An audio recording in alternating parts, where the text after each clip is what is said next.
Sí. Muy buenas noches, tengan estimados amigos, hermanos. Aquí el pastor Raúl Pumaricra de la iglesia Casa Restauración de Barranco hace extensiva un cordial saludo para cada uno de ustedes. Y como cada miércoles tenemos el tema de estudio y el día de hoy vamos a tratar acerca del Evangelio de Juan, una introducción acerca de este Evangelio. Pero antes de empezar, quiero pedirles para agradecerle a Dios en este hermoso tiempo. Vamos a orar dándole gracias a nuestro Señor por este hermoso tiempo que vamos a pasar. Vamos a decirle: bendito Jesús, Padre Celestial, amado Espíritu Santo, te damos las gracias por este hermoso día que nos regalas y llegamos ante tu presencia pidiéndote perdón, Señor, por todos nuestros pecados, todos nuestros malos pensamientos, por toda palabra ociosa que salió de nuestros labios. Perdónanos, Señor, y te pedimos que en esta noche nos vistas con esa armadura tuya, que es la armadura de Dios, con el casco de salvación sobre mi cabeza, con la coraza de la justicia sobre mis lomos. Ponnos, bendito Jesús, el cinturón de la verdad. Danos ese escudo de fe para apagar todo dardo de fuego del maligno, y también tu espada, Señor, de doble filo, que es tu palabra, que es viva y eficaz. Te pedimos que nos hagas invisible ante el enemigo y que saeta nocturna no nos hiera, y vístenos siempre con ese calzado del apresto del Evangelio de la paz para llevar tu palabra a quien la necesita. En el nombre del Padre, del Hijo y su Santo Espíritu, todo honor y toda gloria sea para nuestro Señor Jesucristo. Gloria a Dios, gloria a Dios, gloria a Dios. Amén. Muy bien, entonces, estimados amigos, hermanos, vamos a empezar en esta noche a empezar el estudio del Evangelio de Juan, para lo cual te pido que también tengas en casa tu espada, ¿no? La espada de doble filo, que es la palabra de Dios, para poder empezar a estudiar este Evangelio de Juan.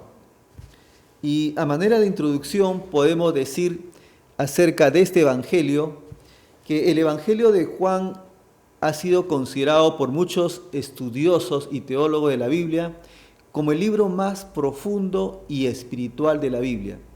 Si nosotros empezamos a revisar los 39 libros del Antiguo Testamento y los 27 libros del Nuevo Testamento, que en total son 66 libros, encontramos que el Evangelio de Juan es uno de los libros más profundos y espirituales de la Biblia. ¿Por qué decimos eso? Porque en el Evangelio de Juan encontramos acerca de la revelación completa de nuestro Señor Jesucristo, de lo que Él es y lo que significa en nuestra relación para con el Padre Celestial. Pero cuando nosotros empezamos a escuchar esta palabra evangelio, porque hay que tener en cuenta que en la Biblia encontramos los 4 primeros libros del Nuevo Testamento, que son los 4 primeros evangelios, tenemos que entender que evangelio significa buena nueva, es decir, es la buena nueva del cumplimiento de la promesa hecha por Dios. O sea, buena nueva porque cuando los discípulos de Jesucristo empezaron a ver que nuestro Señor había resucitado, empezaron cada uno a llevar la palabra a diferentes lugares, a empezar a llevar esa buena nueva que era el cumplimiento de la promesa hecha por nuestro Señor. Pero ¿por qué decimos que el Evangelio de Juan tiene algo especial y algo diferente de los otros 4 evangelios? Porque es cierto, cuando, por ejemplo, estamos en la iglesia, siempre a veces recomendamos a los hermanos que lean el Evangelio de Juan. ¿Pero por qué? Porque vamos a decir que Juan, a diferencia de los evangelios, es un evangelio único. Si nosotros comparamos, por ejemplo, el Evangelio de Juan y los 4 evangelios y los 3 evangelios restantes, vamos a ver que el Evangelio de Juan tiene una particularidad diferente a los 4 evangelios que hay en total. ¿Y en qué existe esta particularidad?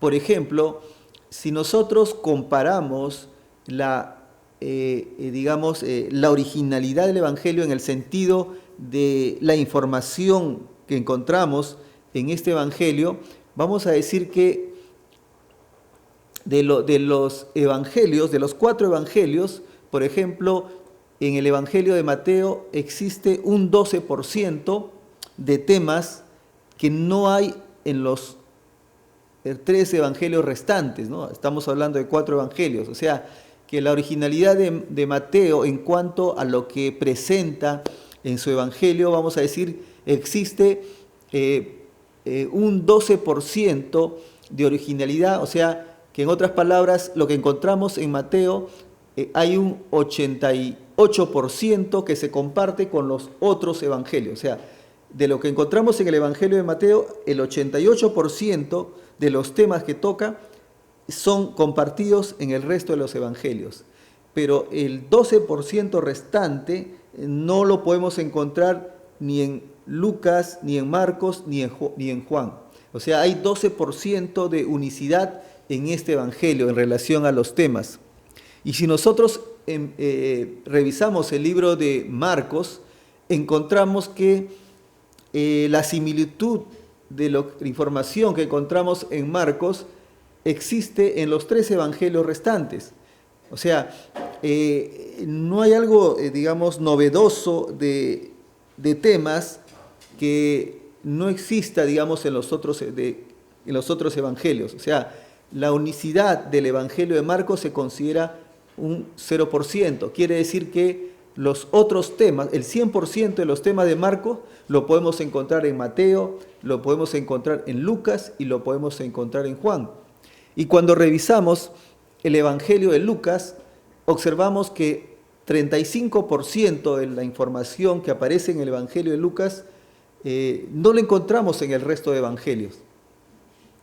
Y cuando nos toca revisar el libro de Juan, encontramos que el 66% de información que aparece en el libro de Juan no se encuentra ni en Mateo, ni en Marcos, ni en Lucas. Quiere decir que el 34% restante que hay en Juan sí lo encontramos en el resto de evangelios. Por eso que una de las cosas que se destaca en este evangelio de Juan, decimos que es un evangelio único. ¿Por qué? Porque el 66% de la información que contiene Juan no lo tienen los otros evangelios. Y es por eso que esto le da una connotación especial al evangelio de Juan, porque gran parte de la información que cuenta no se relata en los evangelios anteriores. Muy bien, entonces ahora vamos a ver, pero ¿de qué trata este evangelio de Juan? ¿Qué es lo que realmente Juan nos quiere enseñar a través de este evangelio? Entendemos que este cuarto evangelio, hemos dicho que es el cuarto, ¿no? Hemos dicho primero Mateo, segundo Marcos, tercero Lucas y cuarto Juan. Este cuarto evangelio nos va a presentar pruebas bien seleccionadas de que Jesús es el Mesías de Israel y es el Hijo de Dios encarnado. O sea, lo que nos quiere demostrar Juan a través de su evangelio es que a través de este evangelio nos va a detallar pruebas bien seleccionadas de que Jesucristo es el Hijo de Dios y es el Mesías de Israel, que el pueblo de Israel estaba esperando. ¿Y cómo quiere demostrarnos el autor acerca de que Jesucristo es el Hijo de Dios y que Jesucristo es ese Mesías que el pueblo de Israel estaba esperando? Esto se da a través de 7 milagros que aparecen en este evangelio de Juan. 7 milagros que aparecen en este evangelio y que de alguna forma corroboran la identidad del Hijo de Dios, que de alguna forma corroboran las señales que el Hijo de Dios mostró y que lo ratifican como Hijo de Dios. ¿Cuáles fueron estos milagros o estas señales que nos detalla el libro de Juan?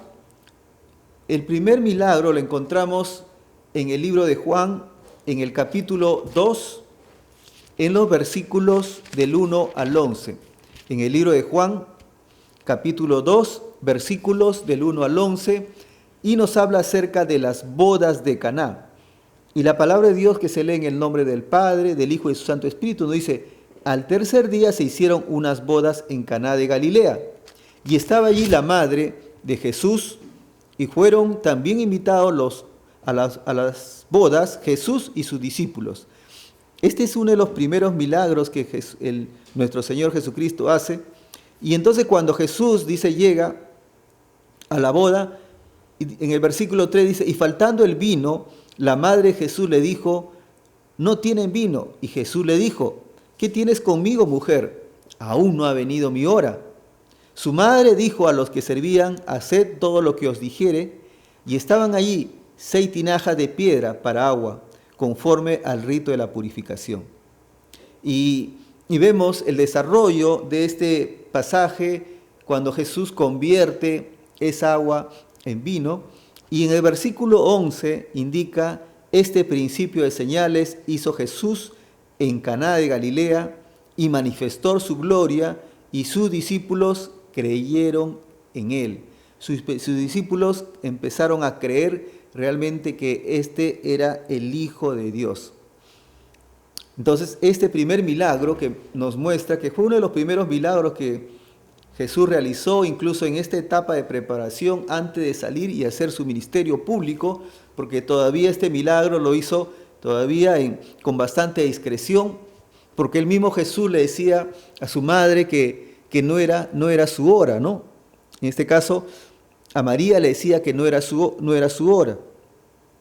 Entonces, el milagro de la conversión de agua en vino fue una de las primeras señales que demostraba Jesucristo a sus discípulos que Él era el Hijo de Dios, y a partir de ahí sus discípulos empezaron a creer en Él.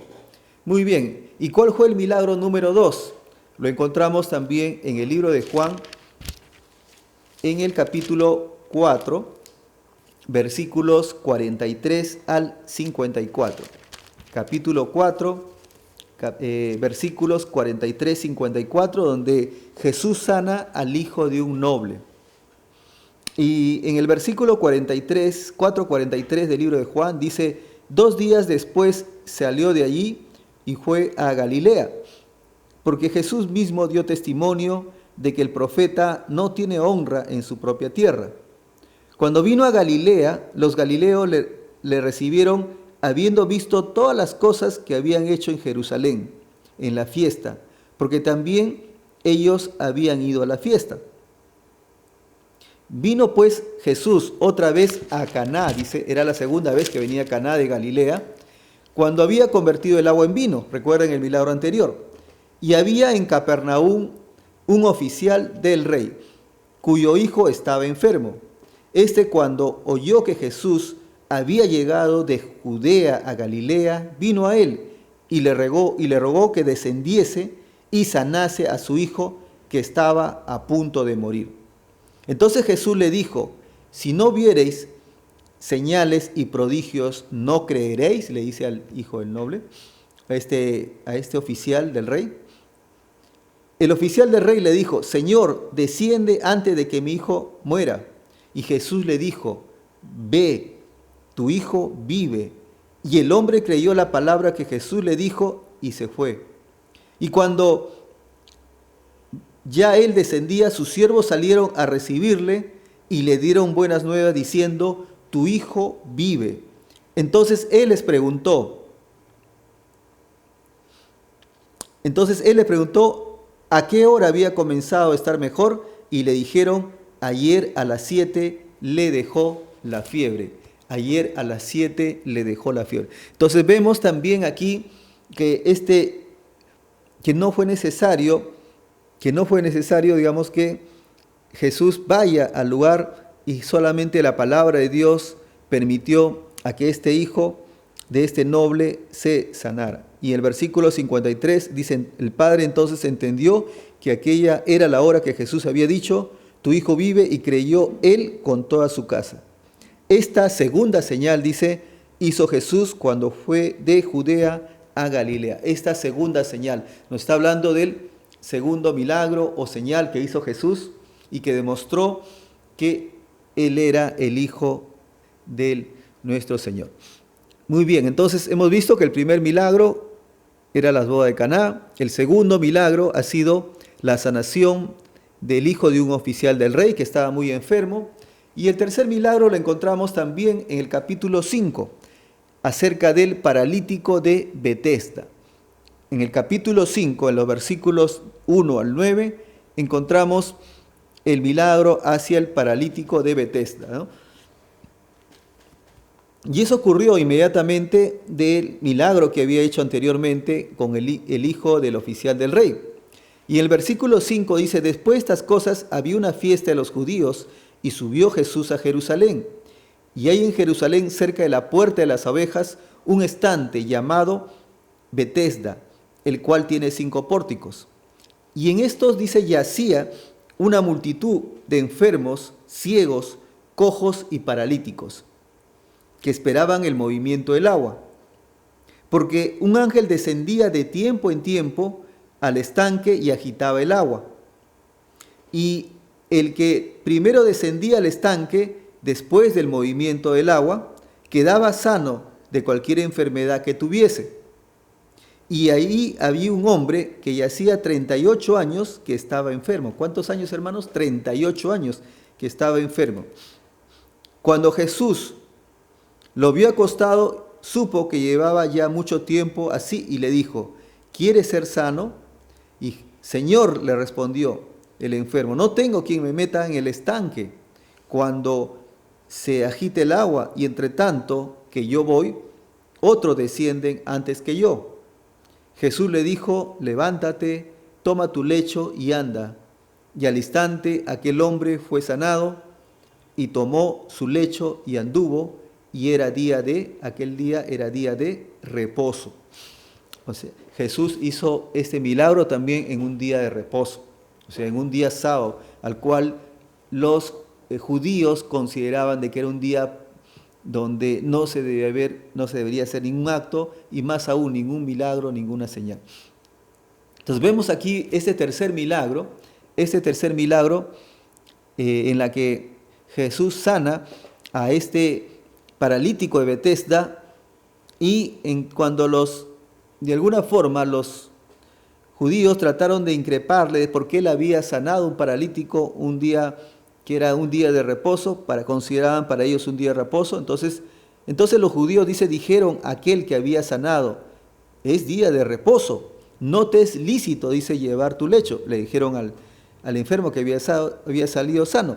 Y él le respondió: el que me sanó, él mismo me dijo: toma tu lecho y anda. Entonces vemos también aquí que Jesús sanaba los días sábados, que para los judíos eran considerados días de reposo. Muy bien, y el cuarto milagro o la cuarta señal lo observamos en la alimentación de los 5,000. Y eso lo encontramos en el capítulo 6, del libro de Juan. Cuando Jesús realiza esta alimentación de los 5,000. Y en el capítulo 6 encontramos dice: después de esto Jesús fue al otro lado del mar de Galilea, el de Tiberias, y le seguía gran multitud, porque veían las señales que hacían los enfermos. Entonces subió Jesús a un monte y se sentó allí con sus discípulos. Y estaba cerca la Pascua, la fiesta de los judíos. Cuando alzó Jesús los ojos y vio que había venido a él gran multitud, dijo a Felipe: ¿de dónde compraremos pan para que coman estos? Pero esto decía para probarle, porque él sabía lo que había de hacer. Felipe le respondió: 200 denarios de pan no bastarían para que cada uno de ellos tomase un poco. Y uno de sus discípulos, Andrés, hermano de Simón Pedro, le dijo: aquí está un muchacho que tiene 5 panes de cebada y 2 pececillos más. ¿Qué es esto para tantos?, dijo Felipe. Entonces Jesús le dijo: haced recostar la gente.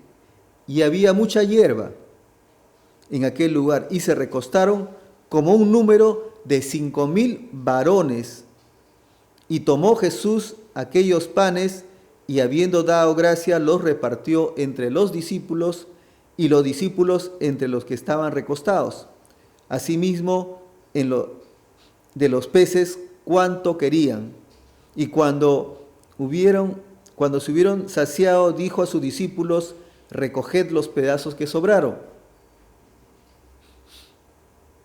Y para que no se pierda nada. Recogieron pues y llenaron 12 cestas de pedazos que de los 5 panes de cebada sobraron a los que habían comido. Aquellos hombres entonces vieron la señal que Jesús había hecho y dijeron: este verdaderamente es el profeta que había de venir al mundo. Este verdaderamente es el profeta que había de venir al mundo. Entonces, aquí la palabra habla de 5,000 varones. Hay que entender que en los tiempos, la costumbre judía era de que cuando se nombraban a las personas solamente se nombraban a los varones, ¿no? Y hay que entender que aquí no se está hablando de las mujeres y no se está hablando de los niños. O sea, estamos hablando que tranquilamente pudieron haber entre 15,000 a 20,000 personas los que estuvieron ahí presentes en este, vamos a decir, cuarto milagro que hizo Jesús, en el cuarto milagro, ¿no? O la cuarta señal.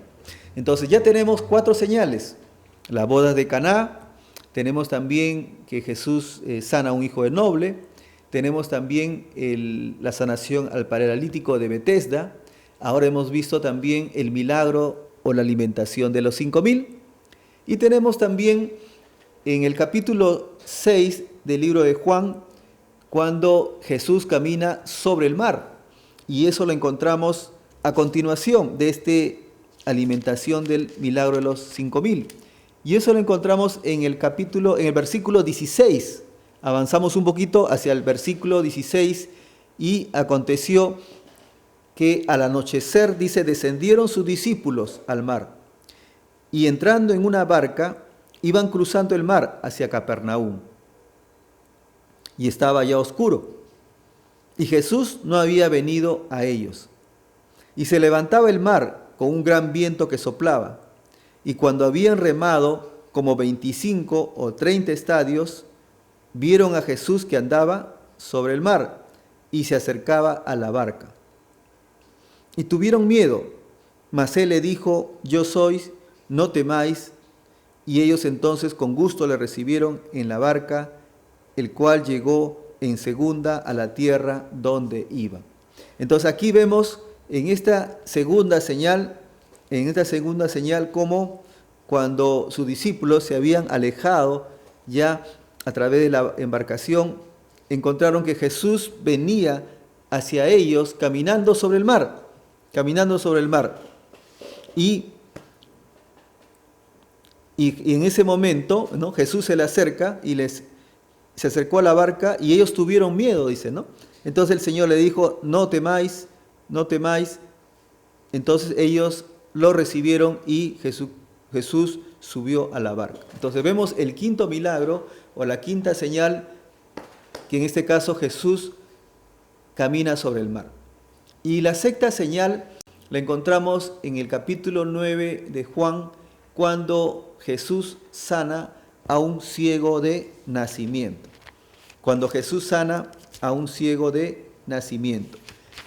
Y eso lo encontramos en el capítulo 9, en los versículos 1 al 41. Vamos a leer solamente los primeros versículos. Dice: Jesús sana a un ciego de nacimiento. Hay que recordar que esta era la sexta señal o el sexto milagro que Jesús enseñaba a través de él, que él era el Hijo de Dios y él es el que tenía el control no solamente de la vida, sino también de la naturaleza. Y en este milagro observamos que dice en el capítulo 9, versículo 1, y al pasar Jesús vio un hombre ciego de nacimiento, dice la palabra. Y le preguntaron sus discípulos diciendo: Rabí, ¿quién pecó, o sus padres, para que haya nacido ciego? Dice, ¿no? ¿Quién pecó, este o sus padres, para que haya nacido ciego? Y respondió Jesús, no es que pecó este ni sus padres, sino para que las obras de Dios se manifiesten en él. Dice, para que las obras de Dios se manifiesten en él. Mas es necesario hacer las obras, dice, ¿no?, del que me envió, entre tanto que en el día dura, la noche viene, cuando nadie puede trabajar. Entre tanto que estoy en el mundo, luz soy del mundo.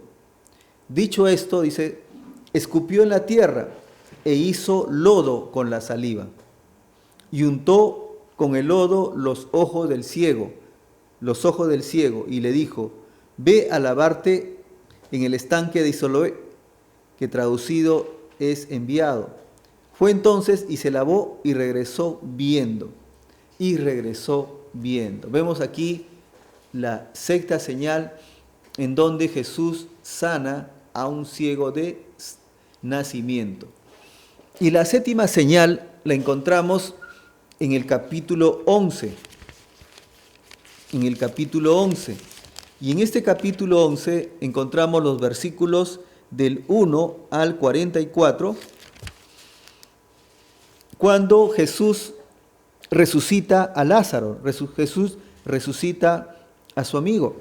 Y vemos así cómo empieza el versículo, la muerte de Lázaro, que empieza en el capítulo 11, versículo 1, dice, estaba entonces enfermo, dice, uno llamado Lázaro de Betania, la aldea de María y de Marta de su hermana. María, cuyo hermano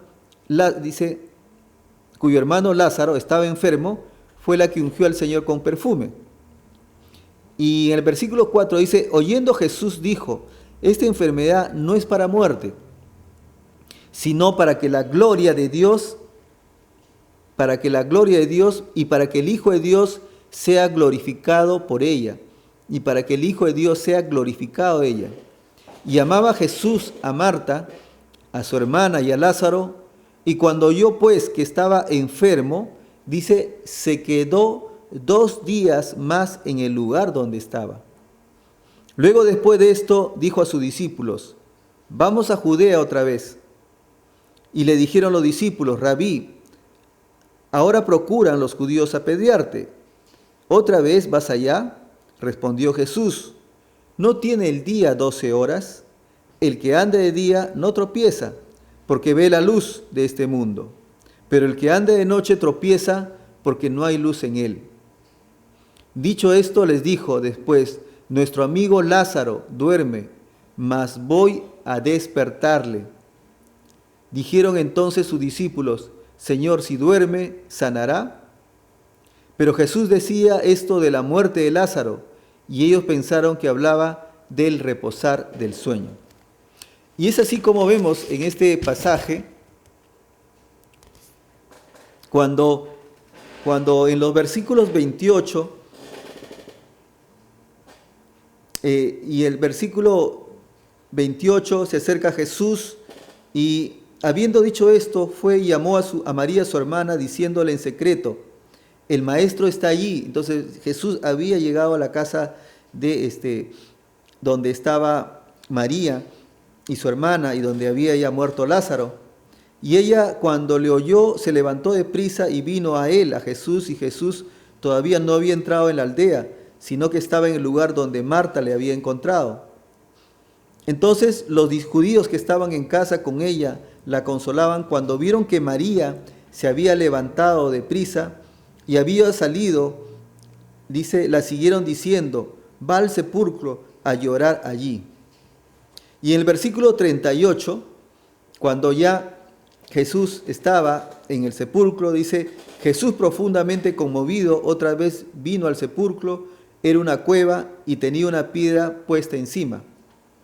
Dijo Jesús, quitad la piedra, Marta, la hermana del que había muerto, y le dijo, Señor, hiede ya, porque ya es 4 días que tenía Lázaro ahí en el sepulcro. Y Jesús le dijo, ¿No te he dicho que si crees verás la gloria de Dios? Entonces quitaron las piedras de donde había puesto el muerto, y Jesús, alzando los ojos a lo alto, dijo: Padre, gracias te doy por haberme oído.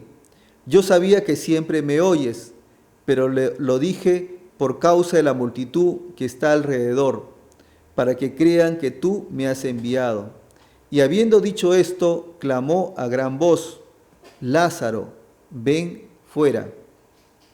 Y el que había muerto salió, atada las manos y los pies con vendas, y el rostro envuelto en un sudario, y Jesús le dijo: desatadle y dejadle ir.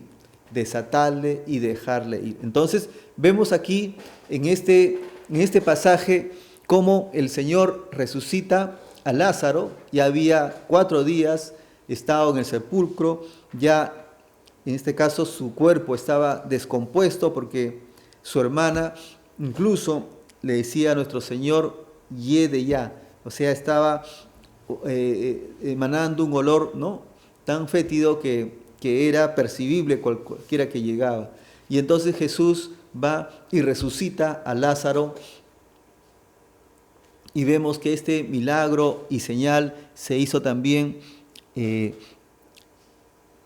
frente, digamos, a los amigos de Jesús, que eran Marta y María, y a muchos judíos que estuvieron presentes también en ese momento. Entonces, hemos dicho que estos 7 milagros que muestra este libro de Juan, de alguna forma nos indican de que el Señor, Juan quería demostrar a través de estos milagros que indudablemente que nuestro Señor Jesucristo era el Hijo de Dios. Pero también encontramos, aparte de estos milagros, vamos a decir, discursos donde Jesucristo mismo decía que Él era el Hijo de Dios. O sea, 7 discursos que declaran claramente la identidad, que Él era el Hijo de Dios. Y este discurso lo encontramos en Juan 3:1-21, cuando Jesús habla con Nicodemo. En el capítulo 3 del libro de Juan, versículos del 1 al 21, el libro de Juan nos muestra a través de estos 7 discursos que Jesús demostraba su identidad de que Él era el Hijo de Dios a través de estos discursos que Él tuvo, en este caso con el pueblo judío y con sus discípulos acerca de su identidad. En este caso encontramos en el capítulo 3 de Juan ese encuentro que tuvo con Nicodemo, y en donde a través de este discurso Nicodemo reconoce que Jesucristo es el Hijo de Dios. Y vemos también en este pasaje acerca de que Nicodemo tiene un encuentro con nuestro Señor Jesús, y Jesús le enseña una cosa espiritual acerca del nacimiento, ¿no? Cómo era el nuevo nacimiento, y que este nuevo nacimiento, decía Jesús en el versículo 6, lo que es nacido de la carne, carne es, y lo que es nacido del Espíritu, Espíritu es. No te maravilles que te dije, os es necesario nacer de nuevo. Y el Señor quería demostrarle de que este era el nuevo nacimiento, y terminaba este discurso con Nicodemo indicándole acerca de que nadie subió al cielo. Dice, hablando acerca de Nicodemo, se sorprende, dice, no, ¿cómo Jesús puedes hacer esto? Y responde Jesús y le dice, ¿eres tú de maestro de Israel y no sabes esto? De cierto te digo, de lo que sabemos hablamos, y lo que hemos visto hemos testificado y damos testimonio. Si os he dicho cosas terrenales y no creéis, ¿cómo creeréis si os dijere las celestiales? Nadie subió al cielo, sino el que descendió del cielo, el Hijo del Hombre que está en el cielo. el Hijo del Hombre que está en el cielo. Aquí a través de este discurso Jesús estaba dándose a entender a Nicodemo que él era el Hijo del Hombre, o sea, en otras palabras, era el Hijo del Señor, ¿no? También encontramos un segundo discurso con la mujer samaritana, y eso lo encontramos en el Evangelio de Juan, en el capítulo 4, versículos de 4 al 42, al 4:42. Y termina este pasaje cuando Jesús se encuentra con esta mujer samaritana, le dice realmente la identidad, la mujer descubre que digamos, él era el profeta, él decía, yo soy el que está contigo, dando a entender que él era Dios, el Hijo de Dios, y por lo tanto la samaritana, ya reconociendo que él era el Hijo de Dios, va a avisar a los pobladores de Samaria, y los pobladores de Samaria van al encuentro de Jesús, y Jesús se quedó con ellos para poder enseñarles el Evangelio. Y este pasaje termina de la siguiente manera, en versículo 39. Y muchos de los samaritanos de aquella ciudad creyeron en él por la palabra de la mujer, que daba testimonio diciendo, me dijo todo lo que he hecho. Entonces vinieron los samaritanos a él y le rogaron que se quedase con ellos. Y se quedó allí 2 días. Y creyeron mucho más por la palabra de él. Y decían a la mujer, ya no creemos solamente por tu dicho, porque nosotros mismos hemos oído y sabemos que verdaderamente este es el Salvador del mundo, el Cristo. O sea, Jesucristo mismo se identifica con los samaritanos, en primer lugar con esta mujer samaritana, y luego con los samaritanos que vivían y que fueron a darle el encuentro a Jesús y reconocieron, dice la palabra, de que ellos reconocieron que verdaderamente este es el Salvador del mundo, el Cristo. Entonces vemos a través de este segundo discurso cómo él se identifica como Hijo de Dios. Y también lo vemos más adelante en el capítulo 5, en los versículos 19 al 47, donde Jesús comience a hablarle, en este caso, a los judíos acerca de la autoridad que él tenía, la autoridad que el Padre le había dado, toda esa autoridad de los cuales ellos no entendían o no comprendían. Pero a través de este discurso, él les enseña que él era el Hijo de Dios. En el versículo 19 del capítulo 5, encontramos esta autoridad del Hijo. Y dice la palabra de Dios, respondiendo entonces Jesús y les dijo, de cierto os digo, no puede el Hijo hacer nada por sí mismo, sino lo que ve hacer al Padre. Porque todo lo que el Padre hace, también lo hace el Hijo igualmente. Porque el Padre ama al Hijo y le muestra todas las cosas que él hace, y mayores obras que éste le mostrará, de modo que vosotros os maravilléis, porque como el Padre dice, levanta a los muertos y le da vida, porque el Padre a nadie juzga, sino que todo el juicio le dio al Hijo, para que todos honren al Hijo como honran al Padre. El que no honra al Hijo, dice, no honra al Padre que le envió. Entonces aquí también, a través de estos pasajes, Jesús demuestra la autoridad que tiene como Hijo de Dios, porque dice, todo el juicio se lo ha dado al Hijo. Y Él es el que, a través de la palabra, vemos que Él es el que va a realizar el juicio en la tierra, ¿no? Entonces vemos que en este pasaje también Jesús nuevamente corrobora su identidad a los judíos con los cuales Él se encontró, esa autoridad de que Él es Hijo de Dios. El otro discurso vemos en el capítulo 6, en los versículos 25 al 59. Y en este discurso, del 25 al 59, Jesús les enseñaba que Él era el pan de vida, el pan de vida. Y es así como encontramos en el versículo 30, dice, le dijeron entonces, ¿qué señal puedes hacernos tú para que veamos y te creamos? Le dijeron a Jesús. ¿Qué obra haces? Y el 31 dice, nuestros padres comieron el maná en el desierto, como está escrito. Pan del cielo les dio de comer. Y Jesús le dijo, de cierto os digo, no os dio Moisés el pan del cielo, mas mi Padre os da el verdadero pan del cielo. Porque el pan de Dios es aquel que descendió del cielo y da vida al mundo. Y le dijeron, Jesús, danos siempre este pan.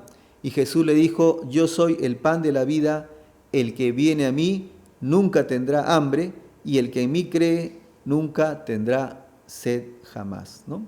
Entonces Jesús nos enseñaba que Él es el pan de vida, que es el pan de vida, y este pan de vida fue dado a través, o fue encomendado a través del Padre, ¿no? Entonces acá vemos otra enseñanza que Jesús nos dice que Él es el pan de vida, ese pan de vida encomendado a través del Padre. En un quinto discurso, Jesús les enseña que a través de Él correrán ríos de agua viva. Y eso lo tenemos en el capítulo 7, en los versículos 37 al 49. Y vemos en los primeros versículos que dice en el libro de Juan, dice, en el último gran día de la fiesta Jesús se puso de pie y alzó su voz diciendo, si alguno tiene sed, venga a mí y beba, y el que cree en mí, como dice las Escrituras, de su interior correrán ríos de agua viva.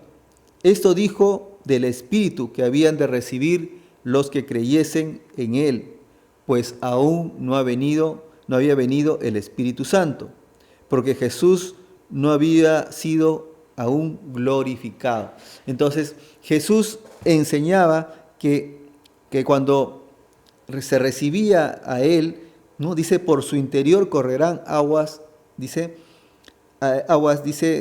de agua viva, ríos de agua viva. Entonces quería dar a entender que a través de Él iban a estar el Espíritu Santo manifestado en Él cuando Él dejase y subiese al cielo. Entonces también enseñaba Jesús que a través de Él iba a fluir el Espíritu Santo, que sabemos también que es parte de la Trinidad, que es también el Espíritu de Dios que iba a estar en cada uno de los que lo recibían a Él.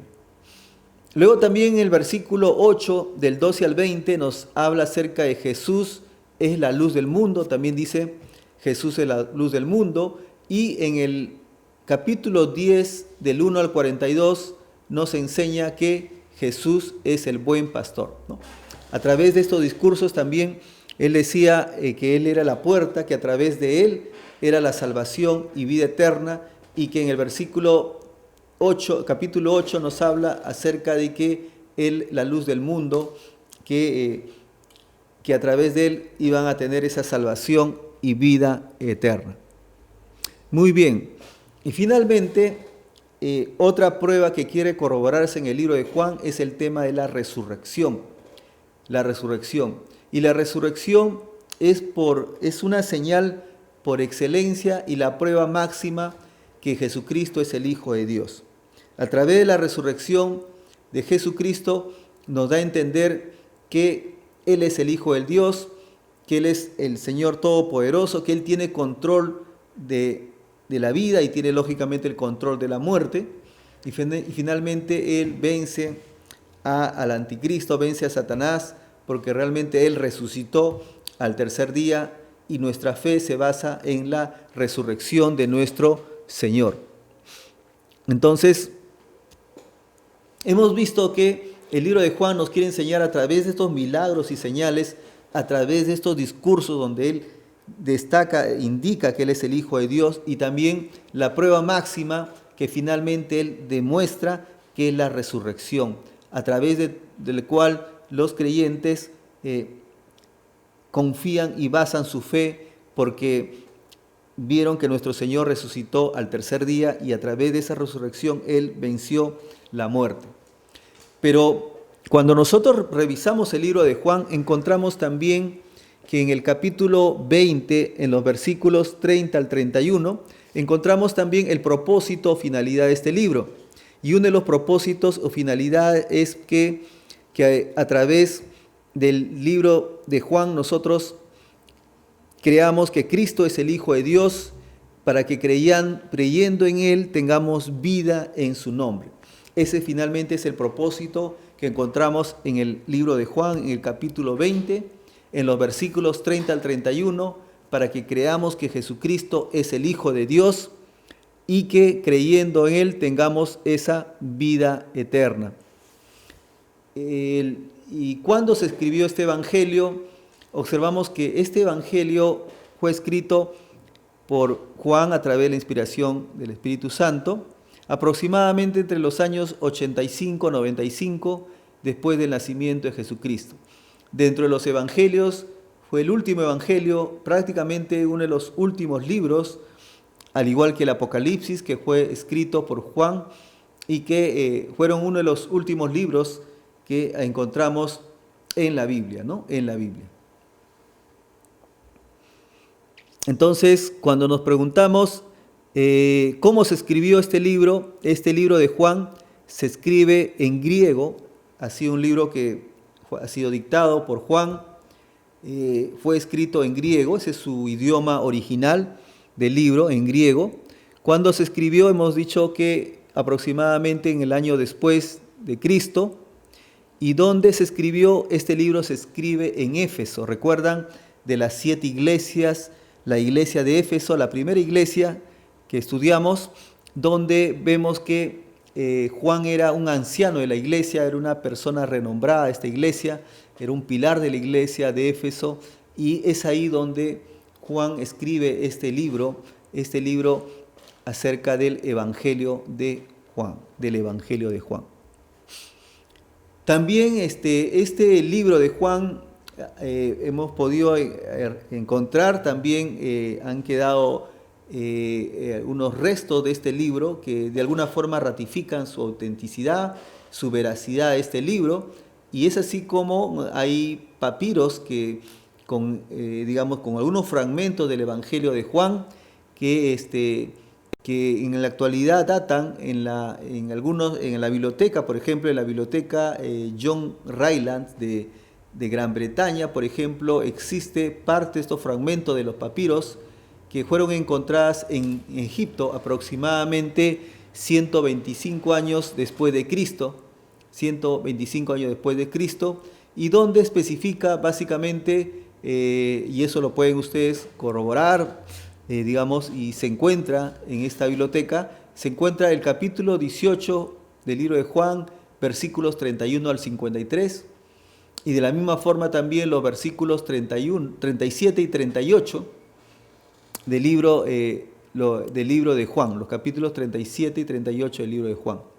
Este fragmento lo encontramos, como repito, y a esto ha sido llamada como el papiro P52, el papiro P52. Entonces, esta es una evidencia de la autenticidad de este evangelio. Pero ¿quién era Juan en realidad? Este autor del libro. Juan en realidad era hijo de Zebedeo, y era hermano de Jacobo, y el oficio que tenía Juan era de pescador.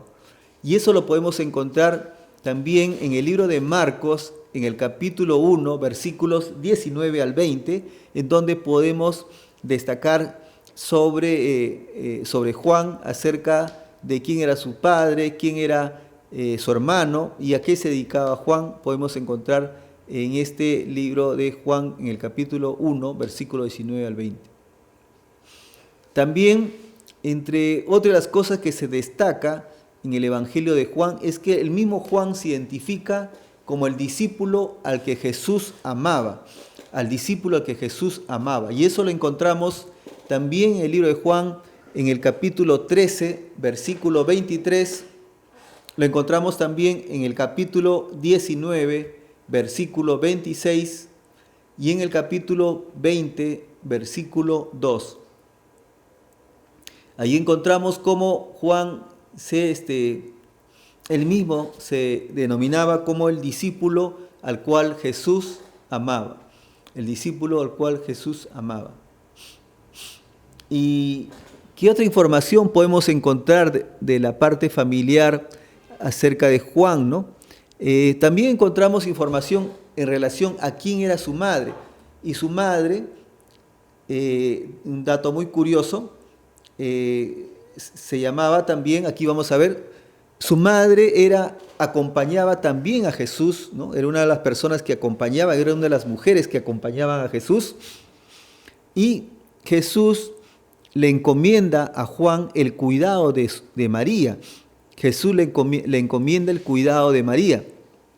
Otro detalle importante en la vida de Juan, que ha sido el primer de los apóstoles que llegó a la tumba cuando se enteró de la noticia acerca de que en este caso Jesús había resucitado. Entonces en ese momento él con Pedro comienzan a ir hacia la tumba y el primero que llega fue Juan. Otro detalle importante es que el autor escribe también el libro de Apocalipsis y eso lo escribe en la isla de Patmos, Pero también, además de Juan, él escribe otras 3 epístolas, que lo encontramos también en la Biblia, 3 epístolas, al igual que el Evangelio de Juan. Y uno de los nombres con el cual Jesucristo lo identificaba a Juan era con el de Boanerges. ¿Y qué significa Boanerges? Significa hijo del trueno. Hijo del trueno era uno de los nombres con los cuales nuestro Señor Jesucristo lo identificaba a Juan, en este caso al autor, al apóstol y al autor de este evangelio, ¿no? Entonces, este era Juan, aquel que se le conoce como el autor del evangelio. Y la otra pregunta es, ¿y dónde vivía el autor? ¿Cuál era su oficio? ¿Y dónde realizaba su labor? O sea, ¿dónde vivía Juan? ¿En qué trabajaba Juan? ¿A qué se dedicaba? ¿Y dónde realizaba su labor? Y entonces, cuando vemos la palabra de Dios, observamos que Juan era de Betsaida. ¿Y dónde queda Betsaida? Betsaida queda, es una ciudad que está al pie del mar de Galilea. Prácticamente era un puerto, el mar de Galilea era un puerto donde salían las embarcaciones a diferentes lugares. Pero aquí, este lugar de Betsaida era el lugar donde habitaba Juan, pertenecía a Galilea, y el oficio que tenía Juan era un oficio de pescador. Y la actividad lo hacía siempre en el mar de Galilea. En el mar de Galilea era él donde finalmente realizaba su labor o su trabajo. Y finalmente, para terminar ya esta parte de introducción, queremos indicar que Juan participó en momentos cruciales de la vida de Jesucristo. Aquí hemos mencionado 2 datos importantes, dos momentos cruciales. ¿Y cuáles son estos momentos cruciales en la vida de Jesucristo? Que Juan era, vamos a decir, uno de los discípulos, al igual que en este caso que Pedro y Jacobo, que Jesús siempre los llamaba cada vez que empezaban a orar o querían hacer una labor de intercesión sobre alguna persona. Y es así cuando la hija de Jairo muere, y eso lo encontramos en el capítulo 5 de Marcos, versículo 37 al 43, y cuando Jairo va en busca de Jesús, ¿no? Entonces Jesús va a la casa de Jairo, pero ya Jesús llega y la hija de Jairo ya había muerto. Y entonces Jesús, en el momento que ingresa a la casa para orar por la niña que ya había muerto, entonces Jesús le dice, muy bien, a ver, acompáñame Juan, acompáñame Pedro y acompáñame Jacobo. Siempre escogía para orar a esos 3 discípulos, el cual los acompañaban, ingresaban con Jesús y hacían la oración correspondiente. Y vemos ahí cómo la hija de Jairo resucita, y es así también en otro pasaje cuando Jesús se transfigura, que lo encontramos en Marcos 9:12, y ahí observamos en el capítulo de Marcos 9:2, aparece acerca de la transfiguración que tiene Jesús.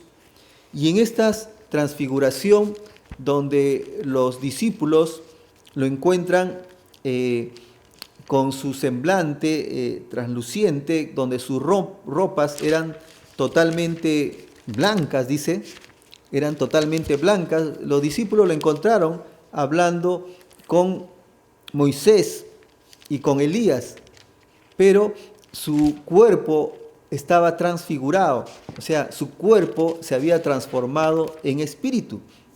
Y es así como esa transfiguración permite que puedan justamente encontrarse con Elías y Moisés, que había muchos años que ya habían dejado de existir. Y entonces esos discípulos se asombraron, ¿no? Los discípulos se asombraron, y dentro de esos discípulos que pudieron participar de ese momento en que Jesús se convierte prácticamente en espíritu para poder tener esa conversación, esa comunicación con Elías y Moisés, estuvo también Juan. Juan estuvo también en esa transfiguración. Y vemos así como, para poder terminar, en el capítulo Marcos, versículo 9:2, dice: 6 días después Jesús tomó, dice, a Pedro, Jacobo y Juan, y los llevó aparte, solos, dice, a un monte. No llevó al resto, solamente a ellos 3. Y luego se transfiguró delante de ellos, y sus vestidos se volvieron resplandecientes, muy blancos como la nieve, tanto que ningún lavador en la tierra los puede hacer tan blancos. Y les apareció Elías con Moisés, que hablaban con Jesús. Entonces Pedro le dijo a Jesús: Maestro, bueno es para nosotros que estemos aquí y hagamos 3 enramadas.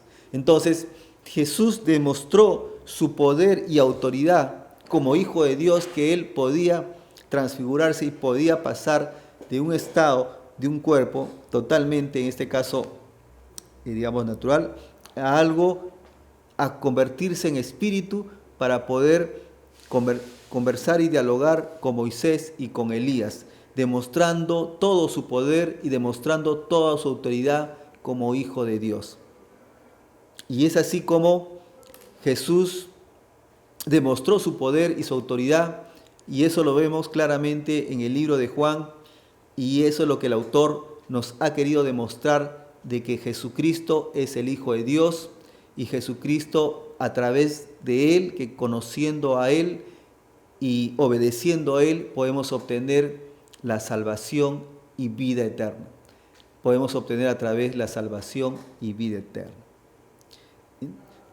Y te agradezco por este tiempo, porque sabemos que este Evangelio de Juan es un evangelio con la cual se recomienda a muchos hermanos en la fe que empiezan con este camino para poder estudiar. Yo te animo a que en casa empieces a estudiar este libro de Juan. Como repito, a diferencia de los otros evangelios, hay mucha información, hay muchos detalles que tal vez no están indicados en los otros evangelios, por eso le indican como el evangelio auténtico y un evangelio que se recomienda para poder estudiar en casa y creer que Jesucristo es el Hijo de Dios. Muy bien, eso es todo. Te agradezco, amigo, hermano, por este tiempo, y nuevamente animándolos a poder estudiar este libro de Juan allí en casa, al igual con tu familia, y agradeciéndote por este tiempo, invitándote a nuestra vigilia de los días viernes a partir de las 12 hasta las 6, y también el día viernes también le estamos dedicando este viernes al ayuno, y el día sábado empezamos ya a poder llevar la palabra de Dios para lo cual también te invitamos al asentamiento humano 1 de enero para llevar la palabra de Dios a los niños, jóvenes y a las madres también de este asentamiento humano. Y los domingos, el día de la prédica, te invitamos también, hacemos nuestra prédica en forma presencial y en el horario de 9 a 12. Tengan muy buenas noches y que nuestro Señor bendiga sus hogares. Muy buenas noches.